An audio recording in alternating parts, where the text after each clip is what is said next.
te be bazo banga to nesi bako na oyamba be vin tuna pena bersi mon question pour tozo banga pour hériter par exemple basodi mais mo pena boso sali pe bete mbata en plein concert mbata en plein répétition héritier votre anable c'est un patron au moni patron soit un mot na e abi ki na ko sala nyoso tout vous comprendre mais et là au monde a beta ki ata on a fandaki kuna na la team ils ont makamba ba valeur ils ont valeur abi ki mini room a no beta na renaissance donc président abiso mukuna abi ki wane zaji room oyo wane zaji rashidi donc akuyeba ndenge nini na kusala po bazala na ba qualité na bango bato les autres déranger bango et pas faire rigolo la traiteur de tous les gens moto liboso te na longo na orchestre est-ce que naza moto ya liboso fingi les padres bouti occasion de non OK na monde où écoulera miel la miniki mais en faire le pas guada pe nazala na ngalaise donc naza na pe le côté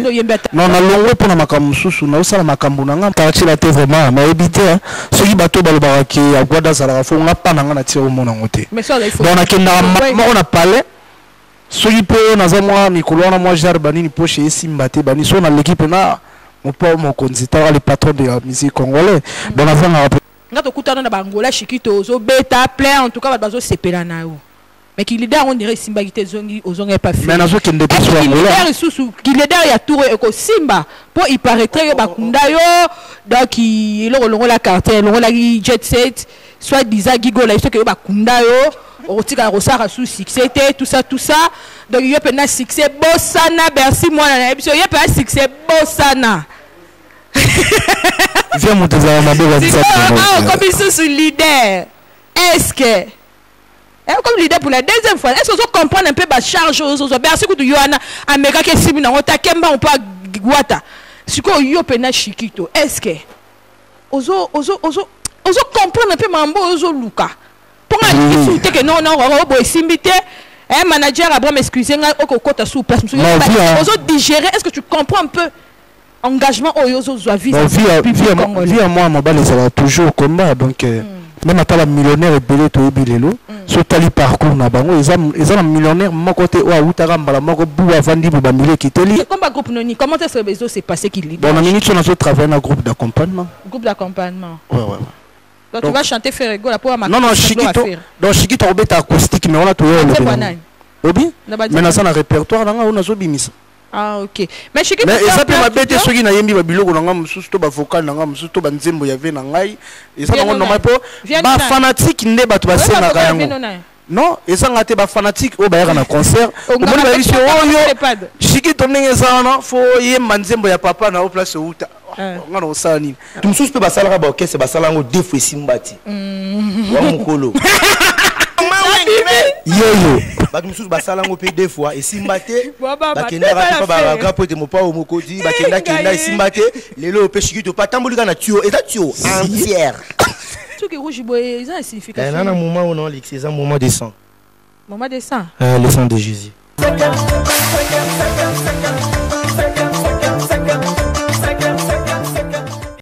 Bon après-midi, mesdames, messieurs. Très heureux de vous retrouver ce dimanche pour le compte de votre émission socio-culturelle qui, le dimanche dernier, on avait manqué compte tenu d'un petit souci. Mais mesdames, messieurs, cet après-midi, nous avons donné de la chaleur, nous avons donné le sourire, nous avons donné le rire, nous avons donné beaucoup de plaisir au travers les invités qui seront de la partie. Mais entre-temps, mesdames, messieurs, permettez-moi en tout cas de remercier toutes les personnes qui pensent à moi, Evelyne Camon Lopez, Maman Lopango et Lombe. Donc, je suis très heureuse parce que vous pensez à moi, vous gaspillez vos unités pour m'écrire, pour m'encourager, pour me féliciter, pour me faire de remarques, pour me critiquer. Ah, je suis vraiment très heureuse quand je lis vos différents textos. Je me dis en tout cas, j'ai vraiment des gens, j'ai vraiment des personnes qui m'aiment bien. Alors je dois faire un effort pour être au point tous les dimanches, pour être au point, pour très bien habiller, pour très bien parler, pour avoir des sujets très intéressants, pour avoir des invités de marque. Question pour vous, fidèles téléspectateurs. Donc, je suis certaine que, en ce moment, en tout cas, vous êtes tous branchés pour suivre la vôtre EKL avec beaucoup d'amour et beaucoup de passion. Et bien, mesdames, messieurs, un grand merci à toute la grande équipe technique qui ne cesse de battre le travail de titan. Question que vous pouvez avoir des belles images du bon son chez vous à la maison. Un grand merci à toi, Lobby Montréal, le mannequin, l'homme à taille de David Beckham, Malik Semissa. Merci infiniment à toi, Jancy Kamba. Donc, pour le son, je suis certaine que Vous avez vraiment donné le meilleur de vous-même. Et puis un grand merci. Lui, c'est des dédains. Des dédains. Donc, Liswankolo, Tom Nzakimwena, Liswankolo, le seul et unique, donc des dédains des EKL. Donc, Tom Nzakimwena va gérer toutes les caméras qui sont juste devant moi. Question que vous puissiez avoir des belles images. Alix Omi, ça va faire de son mieux, en tout cas, pour qu'il vous donne le meilleur par rapport à la régie, par rapport à la réalisation, mais aussi Jean-C Kamba. Merci infiniment pour le professionnalisme. Mais mesdames, messieurs, cet après-midi, il y aura beaucoup de l'ambiance. Il y aura beaucoup de chaleur, je vous en conjure. Mais avant tout, mesdames, messieurs, permettez-moi en tout cas de vous parler d'un sujet qui, la fois dernière, on avait parlé de ça. Mais apparemment, les gens ne comprennent pas. Apparemment, les Oudjana, et puis, babisinga ke papa mikolo mabumine ne wana, ndebino bolingi ba Oudjana. Ba Oudjana babena Kamon Lopez, loko yo solo baki, yo zayana biso, totiki. Mais balobi ba papa mabumine ne wana, ba papa mikolo mabandi wana, bino bozo lukaka ka ba Oudjana po bo bebisa bana, je sais pas, nga kwa maman Oudjana tete, nga ba Oudjana apparemment ba leki mama te. Bo bebisa ba leki na biso. C'est dommage de voir des papas responsables, des papas qui ont une instruction, des papas intellectuels, mais courir derrière les petites filles de 15 ans pour détruire l'avenir ya bana ya bato mususu. Oudjana penanga vraiment lelo na défendre na bino parce que nga moko na moni na banzela na zoleka mwana moko ba 15 à 16 ans au moins pas tata moi libumu nene abaluki azotina ba benga ye toto sa mwana na ba signe c'est moi même qui ai vu et puis ba Oudjana be babi Kamon Lopez en tout cas merci grande sœur to kakiyo ndingo lobaki en tout cas to tiki na biso mambo wana po eza ba vie na biso nem tes ange ba papa na ba ya osaka na biso ba ya osimba simbango tango ko kweya ba kokima na bango biso Kamon Lopez to yo kaki na biso mais lelo pa na plus que s'adresser na ba tata mabumine ba tata mabandi ba tata mikolo o bozo bebi sa bana bandeko na biso amukie. C'est pas normal. Bana na bino c'est pas na ndo bana ba bana ajuana. Pourquoi to bongo bebi sa bana batu mususu? Ya bino to ba bebi sa bango ba simala. OK non, grand frère moi carte bimine yo papa ko funda mbona la police. Mais yo papa moko pourquoi tu vas abuser na bana batu mususu surtout biso ba pauvre ne to na ba mbongo te bana ya ba sœur na biso bino moko na ko abuser. C'est pas normal. C'est pas normal. Ce phénomène les biso sont toujours déplorés parce que ce sont des jeunes filles innocentes. Baza vraiment innocentes, baza immatures, elles ne savent pas ce qu'elles font. Bazo même juste par le vent, au biso ba chroniqueur, au biso ba journaliste professionnel, tellement on a besoin de former, d'informer, de divertir. Tous lutter pour que ça cesse parce que baza ban amitié demain ou après demain ba comme appelle bat dans société, demain pour d'abord ba remplacer, peut-être ba Kamon Lopez ba remplacer, ba tir, ça va remplacer ba te belé. Alors nous luttons pour que ce phénomène cesse, pour que ces filles-là rentrent chez eux à la maison, pour que ces filles-là aillent à l'école, pour que ces filles-là deviennent des femmes de valeur. Alors il y a certains de nos papas ici à Kinshasa qui courent derrière ces petites filles, je ne sais pas pourquoi. Ceux qui moi sinon on ces petites va trouver une pétasse, les pétasses sont partout. Pourquoi abuser na bala bandumba baza partout? Ceux qui moi sinon on a que non, azo kokayo teto yo olingi ceux qui nini, mon frère ou ma soeur ou mon frère ou mon papa, je vous conseillerais, il y a des bordels baza partout à Kinshasa. Au lieu bokeko baby sa vie à bana oyo baza innocente. En tout cas, je demanderai au gouvernement congolais de faire quelque chose. De faire quelque chose pour ce pays. D'un côté, ça fait très mal. Balobi nul n'est au-dessus de la loi. Moutou moko azali kolo ya l'État. Moutou moko te et l'eau commenté dans même la Bible bakomi a pas nzambe na lola na César l'État. Je demanderai en tout cas au gouvernement de trouver même des mesures, d'appliquer même des mesures en tout cas drastiques pour lutter contre ce vent. Parce que d'un côté, ça fait très mal. Dans nos téléphones ici, ma vidéo, on voit un monsieur malade, un monsieur psychopathe,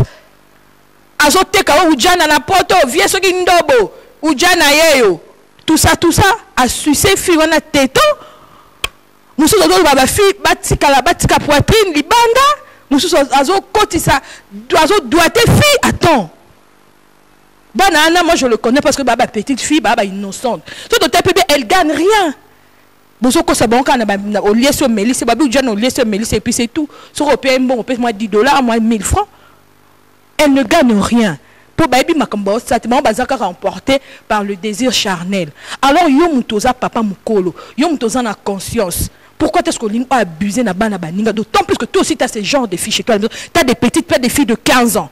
et pas parent ni na qui ça soit rolinga moi na ye ba sak ba sale bongo alors yo le ko rolinga ba sa mo bote pourquoi to bolingo baby sa bana bato na robomba te papa mukolo moi so na ndako monike azo koka ote kende bandumba eza l'état yebi bandumba même nzambe ko na se ayebi que y a des prostituées to yebi ba nzamba yebi nzambe mtachaba bon nzambe mtachaba mais quand même eza le plus vieux métier du monde. Le plus vieux métier du monde, même dans le Jésus-Christ, Ndumba Zalara, tant journalisme, Zalara, théâtre, Zalara, musique, Zalara, tant Jésus. Théâtre, Zalara, journalisme, Zalara, musique, Zalara, parce que David, Linda, a déjà. Mais, oui, théâtre, Zalara. Théâtre, mais bien sûr, la journaliste, Zalara, théâtre, phénomène. Donc, Ndumba, c'est le plus vieux métier du monde. J'encourage pas, mais ça existe. Non, c'est l'autre parce que Zala avant la Nayoto Zal. Bokebo s'est tapé des prostituées, elles sont là. Au lieu de ko baby ça va via ba na biso. Ko baby ça va via ba leki na biso. Ko baby ça va via ba ndeko na biso parce que ba innocente. Les Oudjana rentrent scolaire c'est zongi. Bokende classe. Ba parents bon lutter pour na bana bino bazonga na raison. Bon lutter ta mona kimanda ku yoza mo boti luka parce que bana mamba ça ba pe s'appelle loroté. Ki nous monsieur que non petite sœur azo sa makambu na eto momi mo ba sa makambu mo pe ka vitesse aoya ba car ba parler à kendra ba nord tout ça. Mais ba Oudjana obli ba parents bozo ko gérer bon qu'est-ce qu'elle vous ramène à la maison? Ba Oudjana ni ba ya nani. Ba papa na me boumine no ala ya mabandi wala bazo kosa bana bino pour des $10 pour des $5. Bobote Bakamo Lopez, Vaya Cher, Dolce Gabbana, Limba, Carburant, tout ça. Toboite. Boudjana, Babaza Peba Mikie. C'est bon, Liba Oudjaba, bon, ça peut bango. Parce que, oh, bozo salawana, bon, ça n'a pas banabino. Le auto, seka. Mais ils ont danger pour n'amboka la biso. Parce que banana baza innocente. Le bébé bozo ba sidatique, ba séropositif bozo bimala bango. Bando ki bato ba deuxième bozo transmettre bango ba sémence ma bé bozo transmettre ba maladie ya ndenge na ndenge. 5 ans après ou 6 ans après, même 3 ans après, Kinshasa est envahi par des sidatiques. Alors on doit lutter pour ça. Parce que ce sont des innocents, elles ne savent pas ce qu'elles font. Mambazo ça, va éviter, il y a des cas âge à puberté, âge à puberté, mampou, il y a tout ça, bah, on a choisi. Maintenant, yo papa moukolo, comment c'est fait, ok, kolanda, moi na batu, pour au baby ça y est. Pour au baby ça y est, c'est normal. Tenga kasi ko basa akutu, ezata bana ba âge na bango bana ta ba 10, bango ba 15, bana ta ba 18, ba 19, ba 20 ans. Mais il y a de vieux papas de 50 ans, il y a de vieux papas de 40 ans, de 60 ans qui veulent détruire ba vie bana bana batu moussous. En tout cas, l'État congolais, beaucoup de papa, on a boumine ma bandiwana. Parce que moi-même, j'ai vu à 3-4 reprises, papa, moi, costume, pena, ba, simi malek, na, je diplomate, azo, le kabwe, moi, la batamouki, azo, le kabwe, azo, c'est, ba, si, azo, même chauffeur, ne, akeko, bengaye. C'est moi-même qui ai vu. C'est pas que Nini Boué. Pour Baoudjana, après Tijana, les Oudjana m'ont félicité, comme on l'appelle, merci en tout cas, Toyoki, Toroti, mais est-ce qu'il y a de ces papas-là qui ne veulent pas que ce système arrête, qui veulent toujours abuser, détruire, il y a vie à Batou, il y a vie à Bana Batou. Il y a tout le papa, on a Obosala, Bongo, soit Basali, moi, na Yona Ndaku, Oko Sepela. Bon, répondre, Ngai. Parce qu'on a parlé, on a parlé, moi, le téléphone n'a pas filmé. Oh papa, on filmé l'État, na la police. Parce que dans la journée, c'est rôle dans les abonnés, la police na tiki yo, na tiki photo na on est long na yo. Na une matricule la mutuka, no so za makolo, na on matricule ye long ni matricule, za makolo so matricule la ni pomba. Et ça makolo za matricule la ni. Ni ma catch. Wa bando qui fait le même acha. Ben ouais, ça fait très mal. Parce que biso no so lelo ata bisote bando on a biso belé bazan ba yana biso ba boti bana lo ba comme na ba 15 ans 16 ans. Alors to ko linga bongo te. Ba parents peut bo lutter, bo encadrer bana ndak bo me ma bana nzela prière. Bo me bana nzela prière, bo tika tout le temps bana bazala, bo tika bo longo la bana monde internet, na monde ba novelas, na bo longo la bana wana. Parce que bazan ma elle était mon bazon monde bazon ka ba pratiquer yango.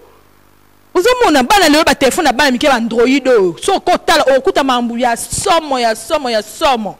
Oh et au sol on a passé. Pourquoi? Parce que les parents ont besoin de légèreté, pauvreté, biso to le cas bandila passé.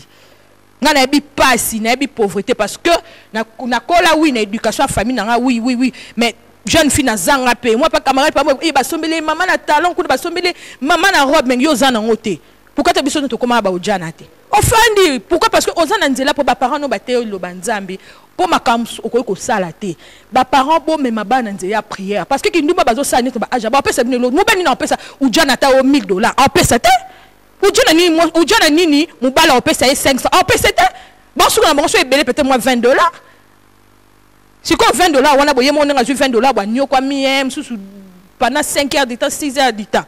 Si ko ensemble slim na été ensemble tuna baby na été a repesa wa mama donc ba parents bo lutter pour so azui sida charge no so ya pa na mama mi bala na so ba okima ba camarade ba okego tonga ka ndeto misana ba camarade setni ba mazara sincère ba ba publier ba penser son sida bonde ba tinde photo film boy ah kongola mutia mabe moi bato kitoko boyote afana na banda sinkini ana sida ga pas de sida ba poto phénomène yo jongote si osia Jordan, Dieu est Dieu est Trinité, au moment de film, ça fait très mal. Ça fait vraiment très mal. Les parents, encadrez vos enfants. À tous, on n'a pas si maman. Soyons tous autres dans le jana, on a profité mon maman, comment ou jana. Pour bon, on joana, autant que ça moi. Bah ouais, tout ça fait la même que c'est maman, yo moi comment ou jana. Pour yo comme Ujana, yo ba dans moi ba 100, moi ba 50, moi 200 balles et permettre à ce que yo autant ça moi dans nos classes. Parce que moi na comme Ujana, moi non ngaza Ujana bon, elle ne gagne rien. Elle ne gagne rien. Juste à part le manger, juste à part la boisson, c'est pas alcoolique. Bon mais c'est tembo titi pour na bimuta mais ça ya pour que na souka et l'eau a récupéré tembo ana. Ba tembo ana. Hein des parents bon veiller sur l'éducation à bana les ujana boken des classes papa na mikolo ma bumne na bazoko sabino so moi papa mon ba papa nga posa pianga $200 $300 na futa na classe bo senga baba mon ebele pour na ba $10 ba $20 sincère papa nga beza $500 na beza somba ka belo jaune au kamo le pesa na beza $700 na somba lunette à Dolce Gabbana au kamo le pesa là bo senga ba bomba nde bando kima bon ba nini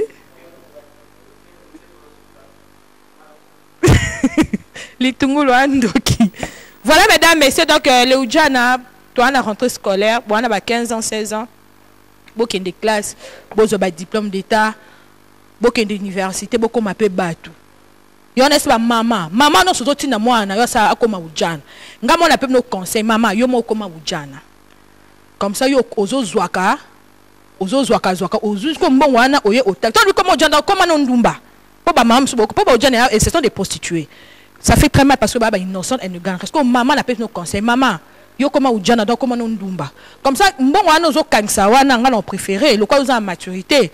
Yo Congol bon wana kama tu tangise ngai Ujana nangai ole via Ujana nangai beba pour rien. Et puis ba fille ba ken bon nzima benga ba Ujana te. Ba msusu mo nze benga Ujana ngaza Ujana bozara bon msusu benga Ujana silika po Ujana ngo boza ndumba to comme code donc ça c'est un monde d'accord. So ba bi kuna c'est cause assassin.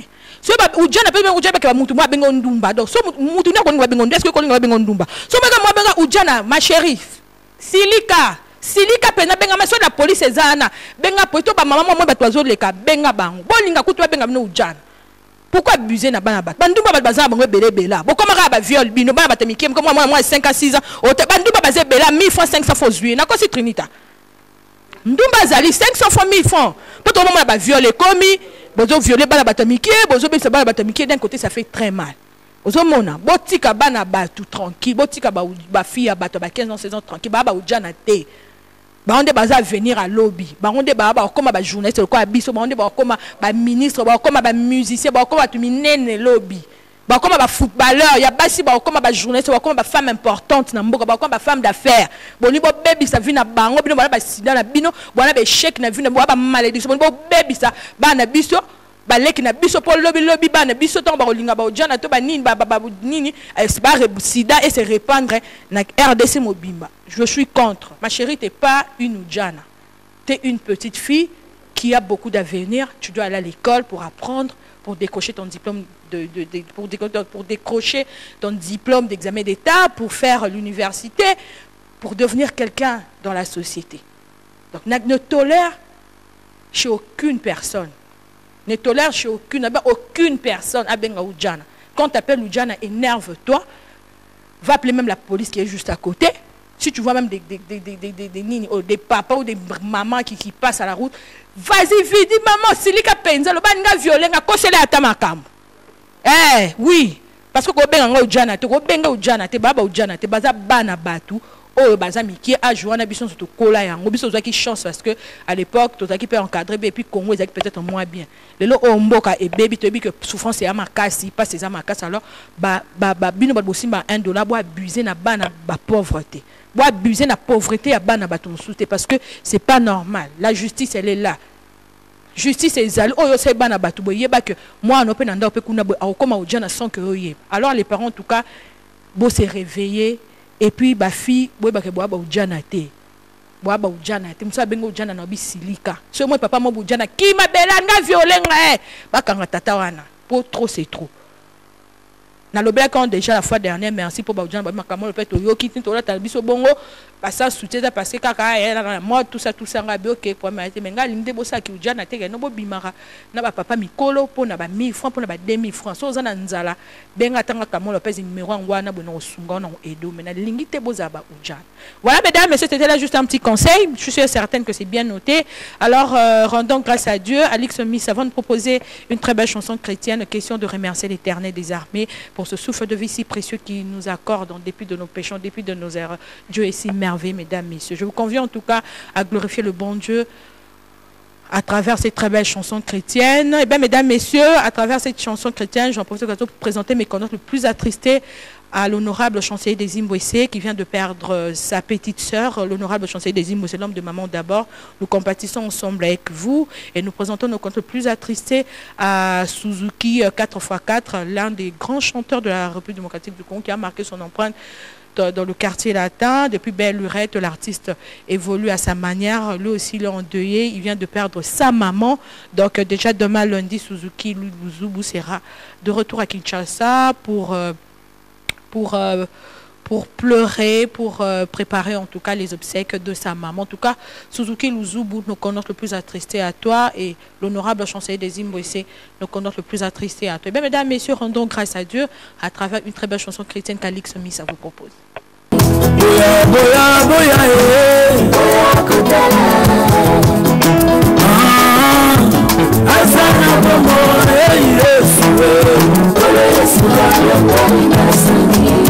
Voilà, mesdames, messieurs, c'était là une très belle chanson chrétienne. Yakakota l'a chantée et composée par l'artiste Henri Papa. Je suis certaine que nous allons tous glorifier le bon Dieu à travers ce son. Comme je vous ai dit tantôt, nous présentons nos condoléances le plus attristés à l'artiste Suzuki Luzubu 4x4 qui vient donc de perdre sa maman. L'artiste, demain déjà, il sera de retour à Kinshasa pour venir préparer les obsèques de sa maman. Merci infiniment à toi, Balobi.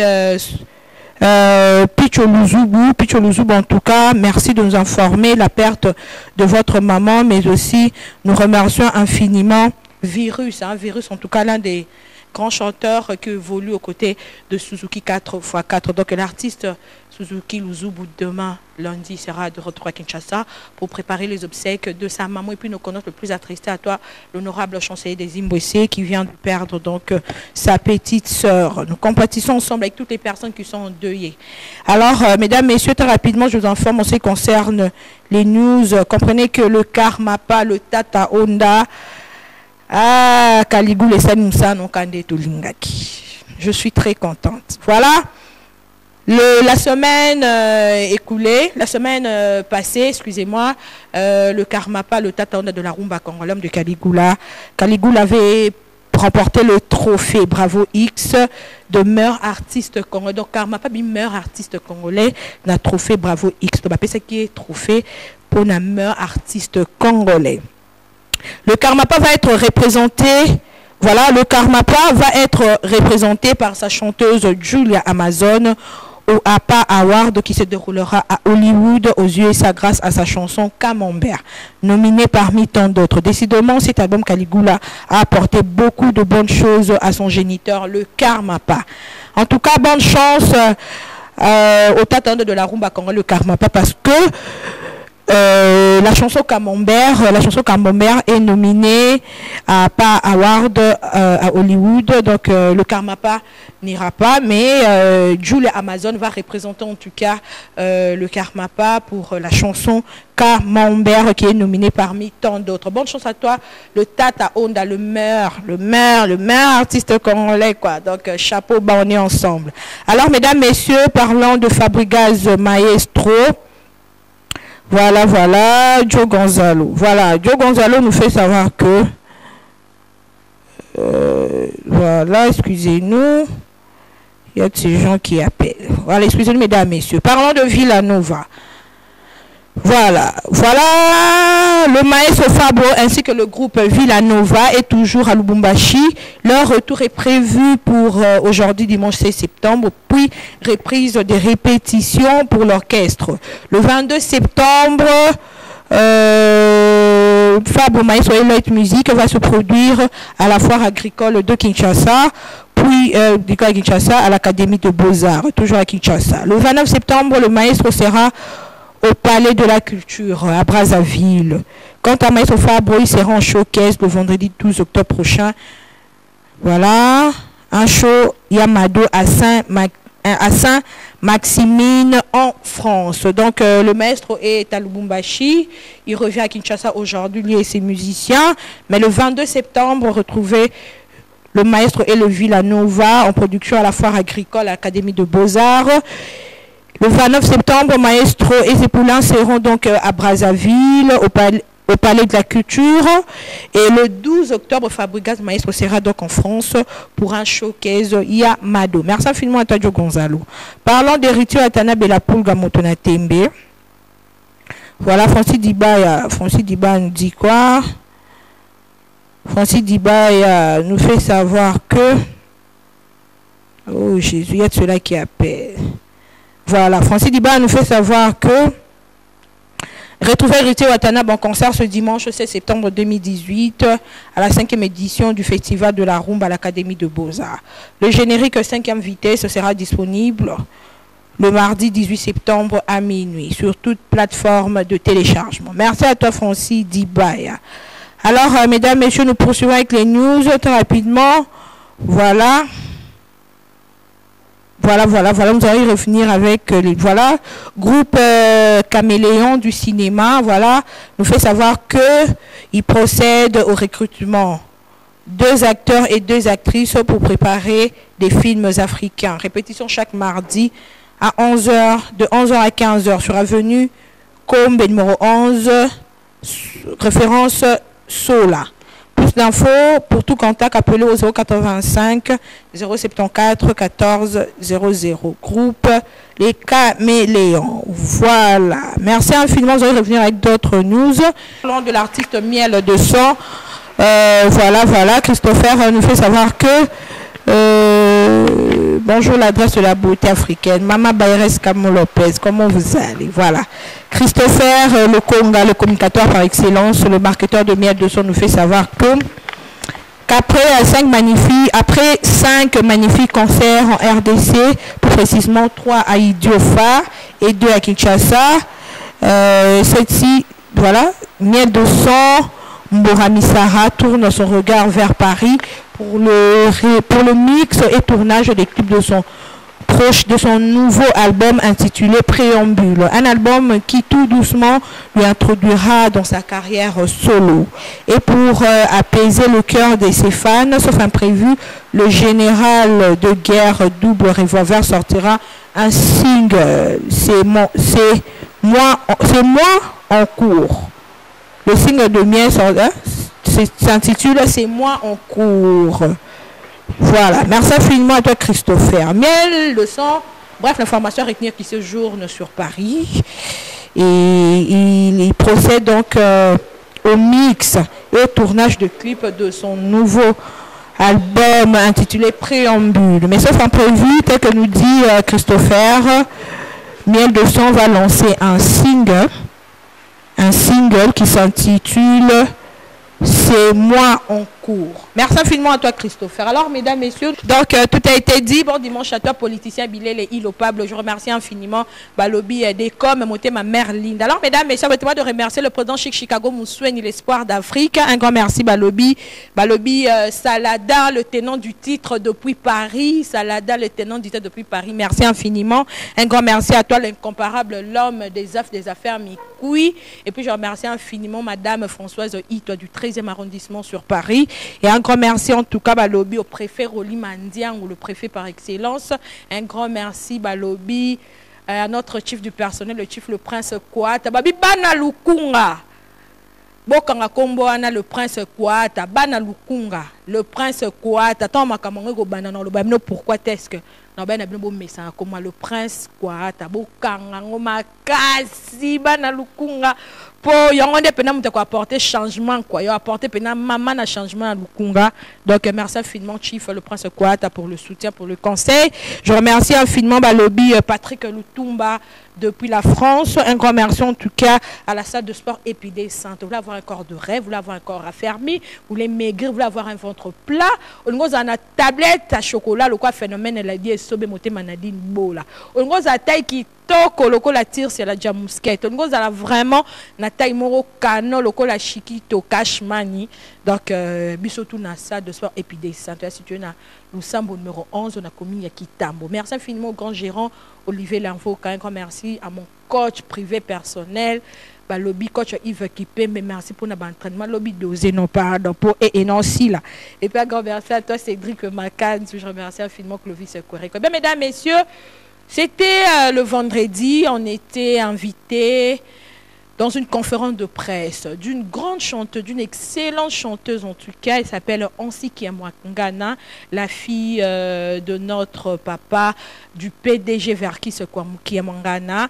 Elle nous revient de l'Angleterre. Elle a une très très belle voix. Sur ce, elle vous invite déjà le 21 septembre au Palm Beach. Pas trop de parlotte, mesdames, messieurs. Retournons chez Alix Missa pour suivre comment est-ce que la conférence de presse s'est déroulée. Comment est-ce que Ansi Kiamwangana avait répondu à toutes les questions de la presse congolaise, mais aussi elle avait palpé, elle avait fait un acapella, Naibisibino Aza Bomb. Dans le 21, en tout cas, sont tous là au Palm Beach pour savourer le savoir-faire de cette chanteuse Ansi Kiamwangana. Bien, mesdames, messieurs, Alix Missa va vous proposer en tout cas la conférence de presse de Ansi Kiamwangana et puis on va y revenir.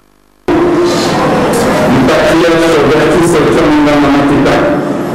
va nous honorer sa présence. Sans abuser de votre temps, je voudrais d'abord commencer par vous présenter nos excuses pour les délinquants servis de cette activité.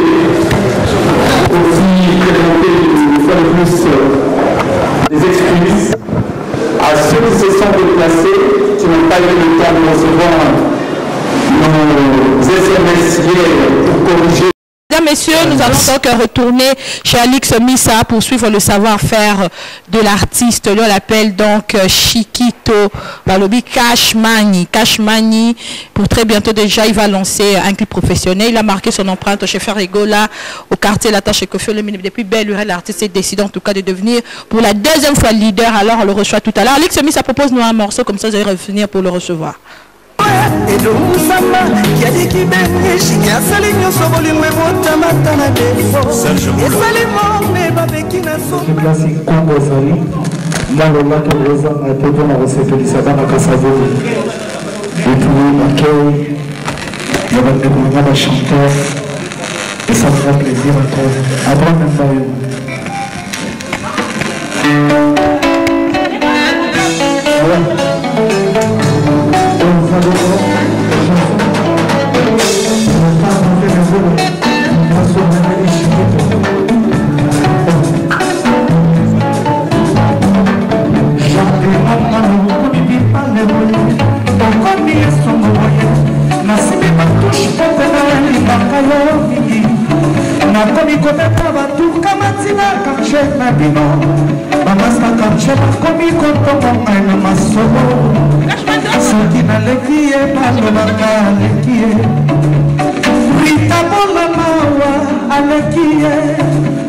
aleki mawa akekotala gentil nabaye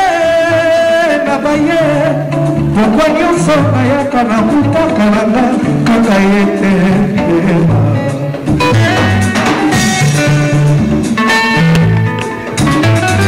alobi balasinga mayokona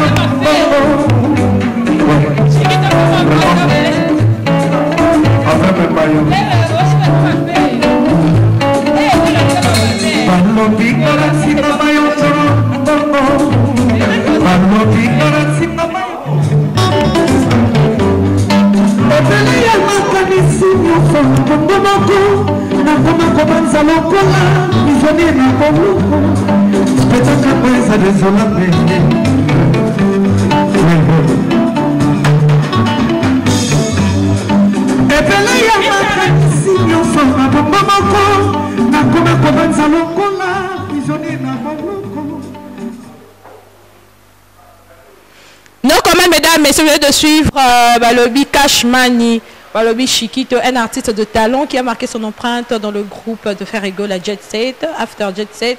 A comment qui sous leader, on dirait Simba qui mettait, n'habité, ce peu Simba des bêtes. À ceux qui ne sont pas les padres. Les padres, papa, il y a aussi un succès, Bakunda et tout ça, quartier la tête, papa. Aye plus de la biscuit leader lisusu ngaye Cashman banga opondo ebo yemba na ebisio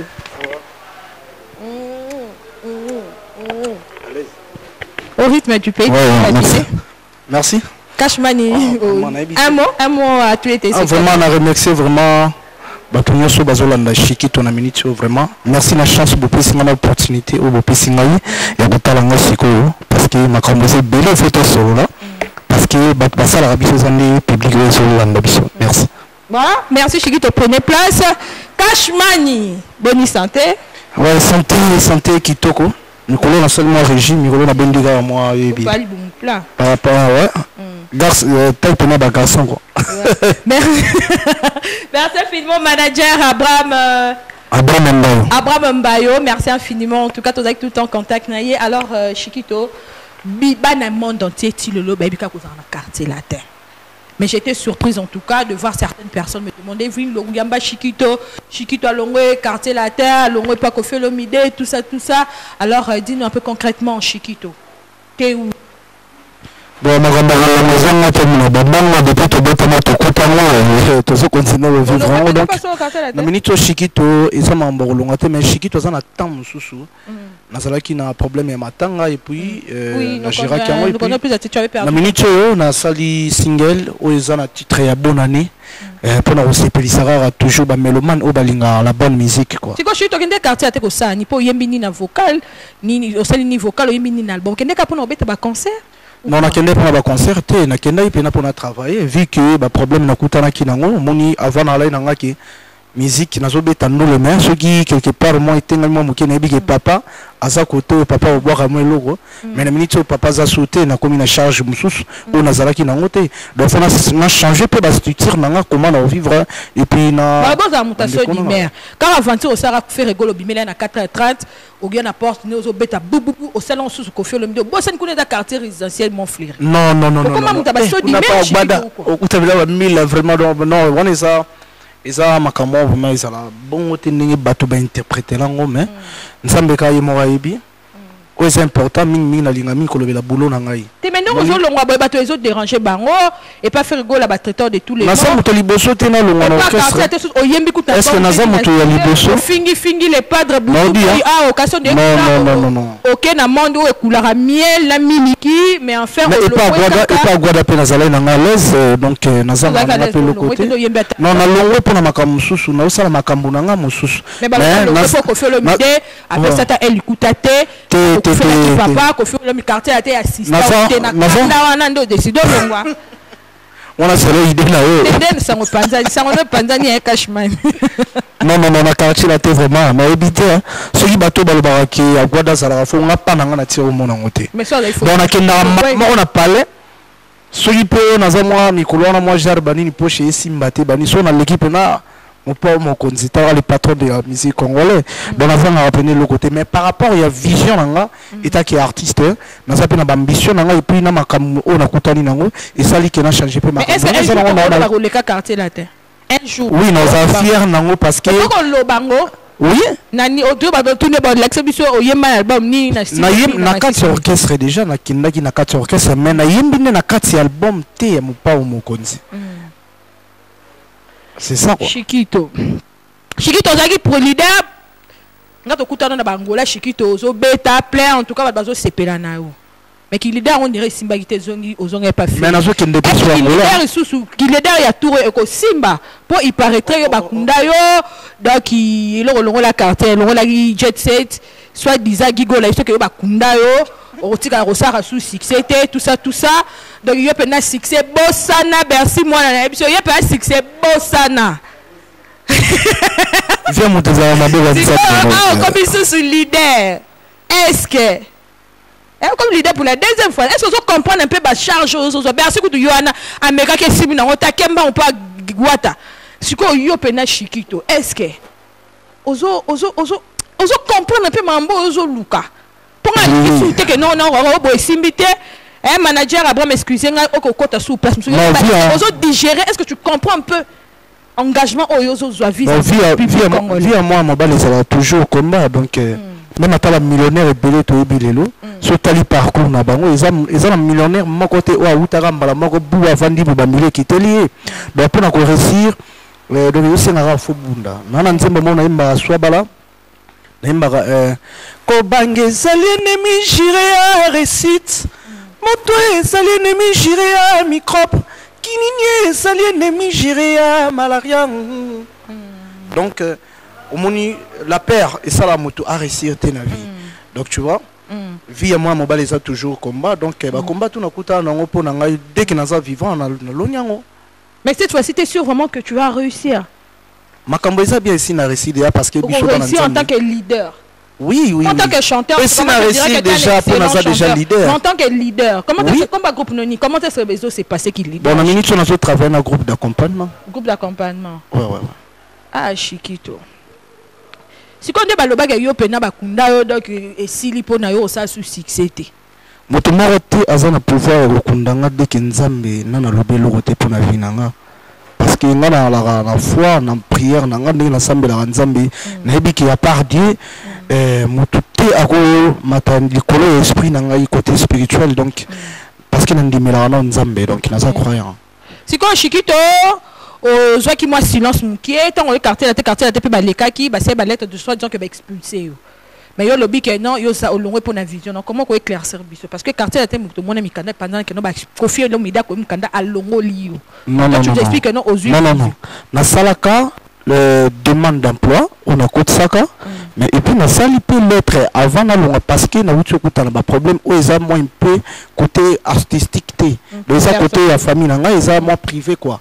Par rapport à problème là au faut na gérer il faut na ba contrôler bien et c'est pour cela na mona ki na ko kende bon côté quand même quadre corama na ça mutu mona na légende de musique congolais Afrique toujours donc il faut na solo na ye na tinda papier na tinda lettre nanga état qui leader ou qui nazo fonctionner na bato mayele pembeli nanga le roi manager nanga très puissant hein Abraham Bayum dazo manager nga yekuta sala makambo mususu mais akoti na makambo po makambo Abraham Bayum tembo on a été non pas contact na été non Abraham Bayum parce que éclairci à ce point parce que Chiquito c'est un artiste de talent c'est vraiment un excellent chanteur je vous en conjure même je suis très fan de sa voix sans un babim sanga ba chair des poules mais maintenant apparemment Chiquito Wabi toi t'es pas sérieux non dans les affaires bon toutes les vérités n'est pas bonne à dire à tous en la TV et là makambo mususu o esala raké tout kutana na ba combat mususu na vie to na ba carrière musicale nazaka ngamote o mission ba combattre tozé belé au moni pena ka grand chanteur asa kuna makambo pourquoi zo bimati mais mususu o sa pena ke oui asa na la na yi o ba combat ba ka yo Chiquito donc batala rappel étoile o ba bundisa quand même nga musique eza ko botama si c'est ça on a botama pena ngala botamina art Esaini. Donc boulot nangai na étoile na lumière na tala âge na bandango à l'époque na batant to travailler na na collègue nanga Bercy moi na soki bena chiki to bimi fo mona makambo mais mambo wela soute Cashman de makambo ezali na pesa ngata mais non c'est bonne chance est-ce que botali déjà clip na noté est-ce que vous avez un concert na noté parce que nous avons préparé concert Angola et puis on a préparé concert acoustique. Ah OK. Donc tu vas chanter Ferrego là pour ma. Non Chikito. Donc Chikito on bet acoustique mais on a tout Obi mais na ça na répertoire na on a zo bimisa. Ah OK. Mais Chikito mais ça peut ma bête soki na yembi ba biloko na nga mususu to ba vocal na nga mususu to ba nzembo ya ve na ngai et ça na normal po ba fanatique nde ba to ba sena ka yango. Non, et ça ngate ba fanatique au bayaka na concert. Au monde ba biso oyo. Chikito ndenge sana fo ye manzembo ya papa na au place uta. Ngana osani. Ah, papa na yo La voix du peuple c'est la voix de Dieu. Chikito, Alix Missa va nous préparer, va nous proposer, excusez-moi, élément total élément extrait à concert. Extrait il y a bonne année ozobi mamikolo donc bonne année na la linza na bonne année ce qu'on a ba mbawa janvier et ça va rendre. Voilà, Sylvia Cashman et Chikito suivant en tout cas un extrait de son prochain clip. Bonne année pour le plaisir de Saladin, le tenant du titre depuis Paris, pour le plaisir de Yadadan Guabana et pour le plaisir de l'incomparable l'homme des affaires Mikoui, pour le plaisir de Yves Kipembe, mon coach privé personnel, pour le plaisir du président Cheikh Chicago Moussoueni, l'espoir d'Afrique, et puis Gabin Dombassi, le DP depuis Matadi, j'ai pas oublié. Tu veux, ça va faire de Chikito Cashman, l'homme de bonne année, puis on y revenir pour la quantité de cette émission.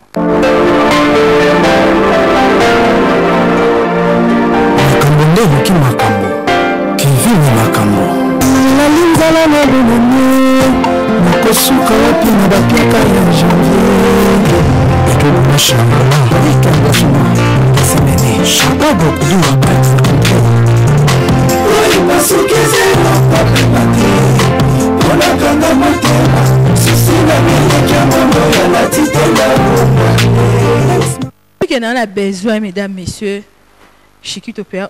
On a groupe mais accompagnement, on va accompagner au plateau. Abraham, ça sera possible. Avec les instrumentistes, tout ce qui est mission spécial, Chikito c'est possible, non, Abraham? Nous allons en parler. Merci, Abraham. Alors, Chikito, félicitations. Merci. La chanson que nous venons de suivre. Tout le monde, en tout cas, la mélodie, elle est nickel. Les paroles, juste un extrait d'Europe, ça prend vite, mais c'est pas une mélodie. Le clip, elle était. Le clip juste on a tout ça, bientôt là. Clip Bozon, pena mon bimba vraiment Bozon au Calabria. Celui qui est derrière moi. After, Kolopo et tout le monde a été. Ouais, Kakaït. T'es tout le monde a été. Il y a même touché ce comité, mais tout les autres langues en minute, donc pour la soutenir Chikito, donc tellement il y a même dans ça la biso, il y a même dans ça la tout. Donc, et ça, album est marquant.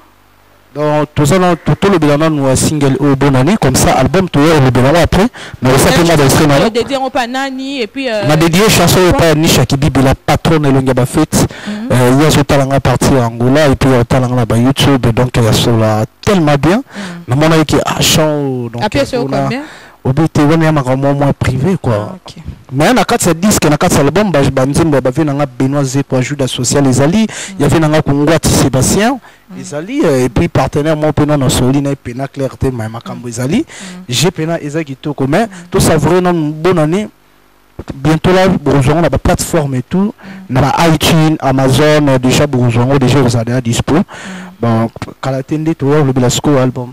Ah, ok. Ouais. Mais alors, on va répéter wapi parce que bientôt tu es libéré. Maintenant, on a besoin de live. Pour l'instant, tu as répété dans les coulisses. On a une appel ce numéro pour la musicien.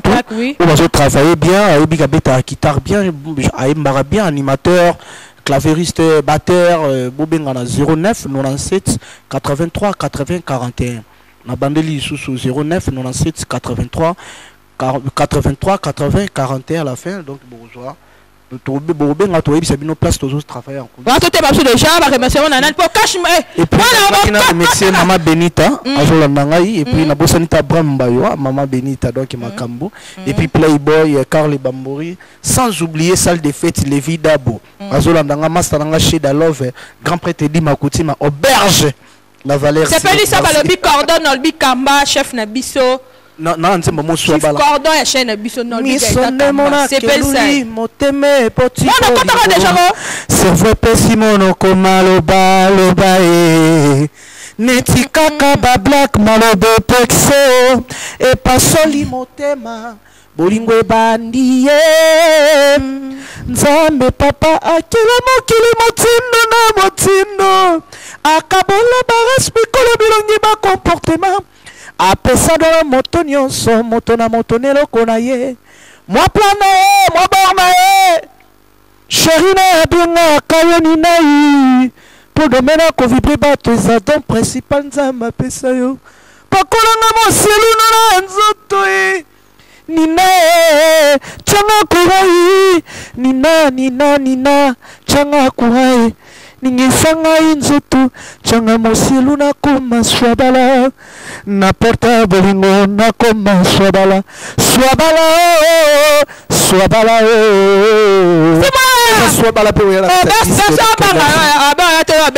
merci c'est mon pote hein. Merci Chiquito Cashman. Nous allons la dire au tado saliko pamoro. Merci moi la copa na banini mon pote oyo pasukizilo kwa pemate pona tanga motema susi nangeleki mwana ya latite na bonani merci so kangi bon déjà depuis jet set hein ka siko wa kangi mwana ba WhatsApp banini bazotinda ba parti. Oh félicitations donc mais merci au conseil à mon frère parce que la deuxième fois comme leader na yo mission au conseil parce que pour la deuxième fois comme président. Bon, oui, bigi na pesi no mbote na la pourga. Et tu vois tanable moto na tembe sigazali, monsieur tembe plus tembe tegal en tembe. Na pesi mbote sigazali ça c'est Bercy moi na China Rambo. Machine ya Rambo. Donc so na barando no tu ya na la machine. Bon la minute pour na Chiquito, y a rien à dire, y a rien à dire, ça c'est mon frère. Donc ba tout sous peut basala ba OK, c'est basala ngo deux fois simbati. Wa mukolo.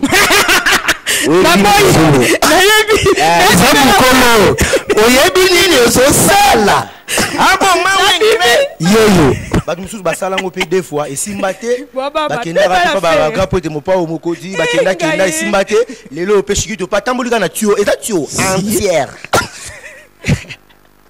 Donc bonne chance na Chiquito makini po ya merci conseil na ninga comme héritier d'abord na pesi héritier watanable salam place aza donc c'est un plaisir ndenge pena oui achina rambo mo simbi côté wana pour ngana aider j'ai confiance à lui donc tout c'est la biloko na ndeto mais ça na biloko no bini c'est la wana le soir qui me tobi na ngulo lela. Merci en tout cas Cashmani. Merci moi d'abord retour au pays. Très bien habillé en tout cas. Oh bilo ya Abidjan. Non, nga sola à Paris. Paris Gandombe bazawana tala mère aza mutabatu. Ah ça d'abord salona donc c'est ça. C'est comme moi noté ça sous que rouge boy ça signification. Un moment où non c'est un moment de sang. Moment de sang. Le sang de Jésus. De Jésus. Ouais. Yo sambela ta yo balanga yo petit frère maman makila te papa simo kimbango bakanga ba chaîne ezokisaka ye makila ni tanga kina ba chaîne wana yango na tia c'est comme moi là Abidjan l'équipe nini balobi Abidjan no ba menace na animation bon Abidjan l'équipe très bien donc c'est la première fois que c'est la Tumuata non Abidjan na kiangata ba 25 fois ah voilà pas mutu nangi donc na kendango trop c'est ça quoi. Mais trop côté mais tu vas nous bête na ba parking tu vas bête na ba parking mais les lots qui n'ont ni business à ebi tu bête na kati ya parler de la culture tu bête na kati donc tout ça le venu manding ba américain ba uta libanda ba yo bête na kati grâce à David Mosso héritier watanable Gucci donc c'est ça makambezo qui est bien puis na pesi mbote na longo net vite fait na papa Tambe Mwamba donc ministre de la justice. Mais merci moi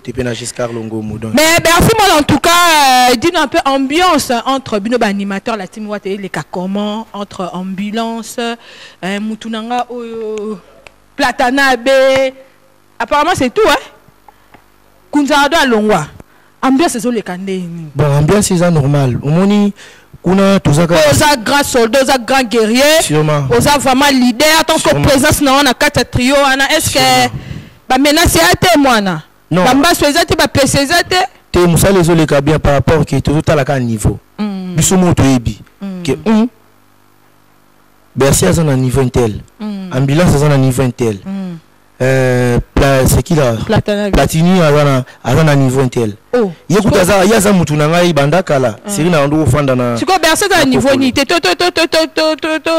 Ça fait numéro bercer à niveau ni. Et ça robot ti. Même ambulance si mon amté mana ibigete bercer wana chinarambo. Aleki ngai. Wana chinarambo. Vous comprenez? Baibi. Baibi na bango ça robati. Ngapi na ibigate. Lui c'est ambulance. Donc c'est ça. Mais Berceau, ça fait un certain temps, peu aux raté trop. La maison mère, Berceau, Bouaka, Yangi m'a fait confiance. Mais, Ningi, si bisou n'a pas répété, bandou le met charge album Bercy, Tangi. Et ça qui est. Et pas les padres, tu as vu que Bercy, donc, au bois qui sont qui n'a 4 génériques, ben Tangi.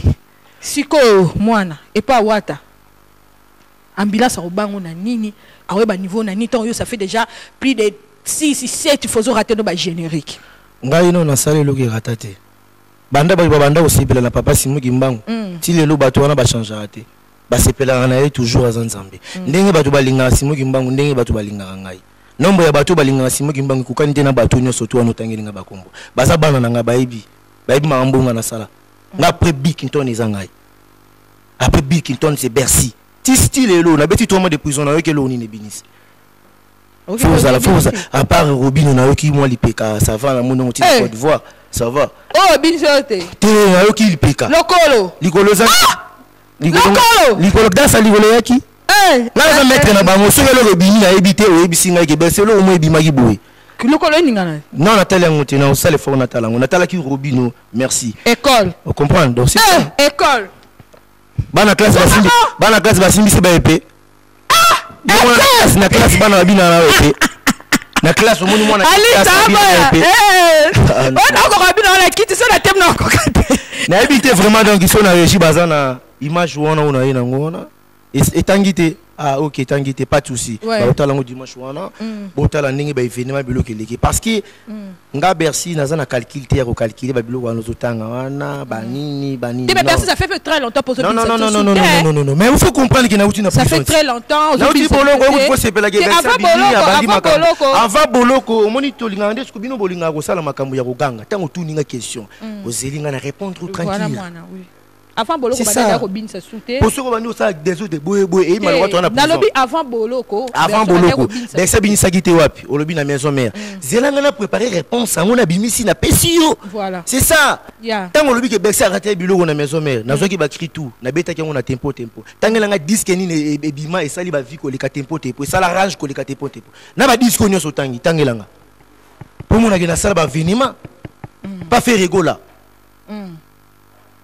grand chanteur Yamboga o to betaki loko mais ndokalini na ye nini générique té toujours mon album ebimi na ba chant yim tali bossa sala ke loko ya bimisi na ba chant ta ko no transpirer pour no ko na kanda ngalinga pe okoma vous comprenez abimisi loko et loko na disque ebimi na chant siko générique re ba na ndé mais ce qu'on peut irriter to taper be générique pe rata kuna pe ngana china rambo yokate ngobina pozo ke so to na boloko te to sola mambloko abato qu'on a peut hériter Watanabe Yemo en tout cas excellent chanteur banzembo na ba bembe DDD tout ça kanga kanango mais générique ndeka kazo binza ezo simbate siko yo ndongo komi wana o rassurer bisoni 5e vitesse ambulance ezo bimakala mingité après 5e vitesse ambulance Bagozolo kwa Bercy mona ni ange ni démon.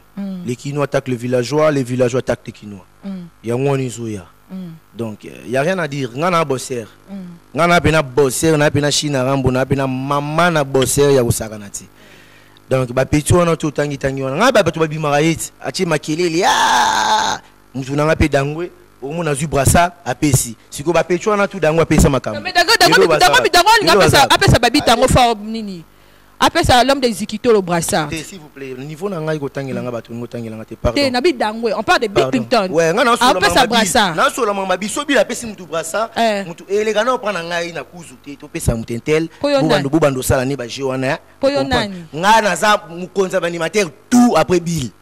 Donc na janta misi na kaka. C'est le ça sala makambo na ye aleka. Janta azala kaka. Aka sala na ndenge na ye. Et bongo janta. Biso to ndima ke na kenda poto te na fandi be na zangi mbongo kende poto te. Na fandi na kini na sala makambo na se pesa toujours wa kinoa. C'est pas donner n'importe qui. Tu sais quoi qui est épée pour toi qui a comme l'andel mama mukanda. Ngana uto raté bambongo ba selo ba linga ba pesa ngai. Nto linga na siligati. Moto raté bambongo ba selo ba linga ba pesa ngai. Bakwa kozelenga mbongo na batutuka lutu. Number 1. Rato sola selo scrap. C'est ça. Pour nga faut da reconnaître pas selo scrap parce que selo to na boloko. Selo abenga nga Evelyn Bercy azo wumela kuna ndenge nini yo tokende ko tala kuna ngabi Bercy aza master na bino aza petit na bino aza frère na bino. Comment c'est fait dossier Bercy tout le monde aucun musicien aucun animateur azo lobelango. C'est la bevinge salinga passe parce que eza Bercy ta muta domaine na biso. Ndenge azo wumela boloko kuna vu que aza innocent alors biso ba animateur na une décision to se mobiliser to lukato to aider frère na biso Bercy. C'est ça. Sandra Moke na pesa Sandra Moke madame na numéro à Bercy. Ya moni na ebita so komela kio. Ya moni na. Comme mutabon yo koloba yo za chef na e. Non, yo skol ngo compagnie na sele. O compagnie na sele na ndingi. Ngana za maître na bango na za maître na za sensei. Sele yo azali banda poto yo sama ngamu na yé na libanda. Janta Missine c'est mon vieux, ça na ba respect na pesa kai. Yo la père na ngai. Na travailler na janta, na travailler na bill. Et bon brigade. Brigade c'est mon frère, tu peux s'en remboter, tant qu'on a dit wenge et dalongwaki. Donc c'est ça. À ça la moussane est bien, à boire la niance n'est bien. Mais là ce qu'on a qui na vitesse animation, il y a niance moussou. Au son mona, ngana Bercy, et ça moussou sur botel monsieur bana ba yebete na quartier Angela. C'est ça, ba yebete, ba obenge pe honnête. Ba obenge pe tam au Michaud. Ba ça na benye Michaud. Mais je te dis la vérité. Bah ouais. Donc là il a classe au nazal, tellement so boka ba tuluko ba ministre papa na ministre tambe mwambe. C'est que na likolo. nazoboka ba jipo ninzi na likolo makasi donc bana na biso bana fo bazala isa force naza mutu mais c'est quoi le ba Bikinton pas lemba na ba Bercy bazo continuer mutu ya nzoto et là ba bilwa to boka miko ezo nini ezo binisa boy edenda ka samba simbango et si kanga déjà sala makamuna ye atika ba pouvoir pas Bercy ba tout ba biki Seigneur Dangwe Bikinton appelle ça pouvoir pas Bercy Bercy azo dirigeant animation nyo surtout Afrique mobimba na ba Rafati na yo mtana na lo ba Rafati yo mo bimisi moni ke na niveau ana na kutena David Mosso ona yo kala na sangolelo rita kutinga na David Mosso to solo li to sali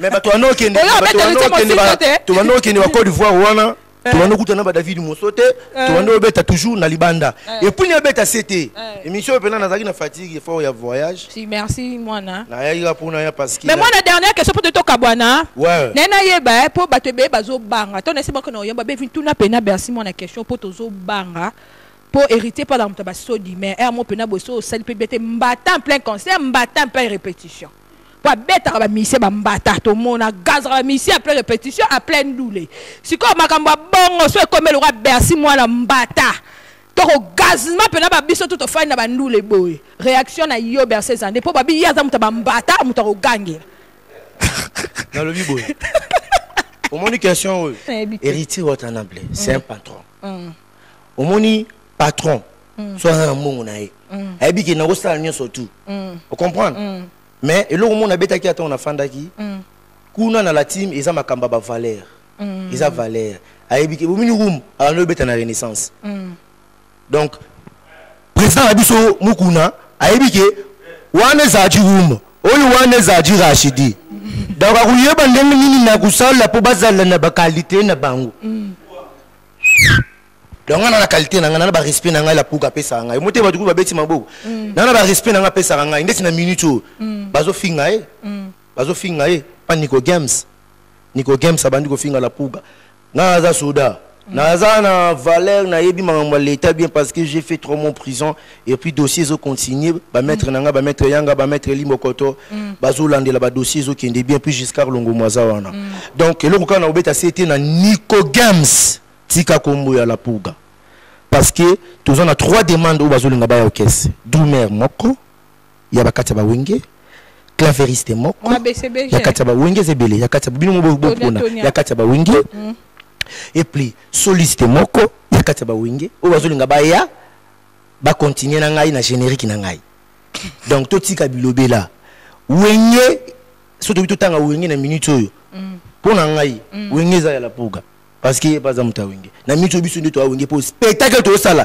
ya niveau bazeni to babetaka batnyo so bazalaka babindombe banani donc là to sala na Côte d'Ivoire ndi yangwana héritier Watanabe yinda comme le roi Vincent a comme Vincent a comme Vincent ngana comme le roi Bickinton ba Arkeli ba comme le roi ba héritier ba Ferré banani ba mutu so comprendre ba Olivier ba comme le roi ba Mabiala donc héritier na wera aza wera son voilà c'est ça quoi. Donc